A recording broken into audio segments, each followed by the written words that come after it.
పెడుతున్నారు, గుంటలు పూడ్చారు. ఈ మూడే కదా ఇంత ముందు వాళ్ళు ఎమోషన్ లేపింది ప్రతిపక్షంలో ఉన్నప్పుడు. ఇప్పుడు ఆ మూడు చేస్తున్నారు కదా. 2014 నుంచి కడతానే ఉన్నారు పోలవరం. మధ్యలో వీళ్ళు 5 ఏళ్లలో పూర్తి చేయలేదు కదా.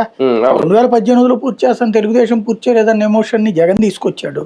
2022లో పూర్తి చేస్తానన్నటువంటి Anil Yadav statement Telugu Desam party try చేస్తుంది.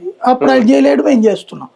నువ్వు రాసుకో అన్నాడు దేవినేని ఉమా, వీళ్ళు రాసుకున్నారు. నువ్వు రాసుకో అన్నాడు అనిల్ యాదవ్, వీళ్ళు రాసుకున్నారు. ఇప్పుడు రాసింది చూపెడుతున్నారు. పుష్కరాలకే వచ్చే ఏడాది కల్లా నీళ్ళు ఇచ్చేస్తున్నారు. దాన్ని చప్పట్లు కొట్టాలా? అలాగే స్టీల్ ప్లాంట్ ప్రైవేటీకరణ జగన్ ఆపాడు అన్నటువంటిది వైసీపీ చెప్తుంది. లేదు లేదు ఆయన ఆపలేదు, ఆయన అమ్మబోతుంటే మేము ఆపాం, అది జనాలకి చెప్పాం, చప్పట్లు కొడుతున్నారు లేదా? రైల్వే జోన్ అన్నటువంటిది అప్పట్లో పూర్తి కాలేదు 14-19లో, అప్పుడు వీళ్ళే విమర్శించారు. తర్వాత మేము వచ్చి చేస్తామన్నారు, ఇదిగో ల్యాండ్ కూడా ఇచ్చామన్నది జగన్ ప్రభుత్వం, కానీ ఇవ్వలేదు. ఆ ఎమోషన్ ఎలక్షన్స్ కు ముందు లేపారు, అది కూడా సక్సెస్ అయింది. ఇప్పుడు అది పూర్తయింది, బోర్డు కూడా పెట్టేశారు, నడుస్తోంది జోను.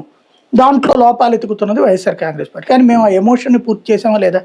అమరావతి అన్నది విజయవాడ గుంటూరుతో కలిపినటువంటి ఒక మహానగరం అని చెప్పింది, అప్పుడు అసలు లేకుండా చేశాడు జగన్మోహన్ రెడ్డి. ఇప్పుడు 29 గ్రామాలకే పరిమితమైనా సరే ఓ నగరాన్ని అయితే తయారు చేస్తున్నాం అన్నటువంటిది చెప్పినప్పుడు ఆ ఎమోషన్ ఇంతకుముందు ఎలక్షన్స్ ముందు ప్రధానాస్త్రమైనప్పుడు ఇప్పుడు అది పూర్తి చేస్తున్నారు కదా. అది మరి చప్పట్లు కొడుతున్నదే కదా. రోడ్లు గుంటలు ఇంతకుముందు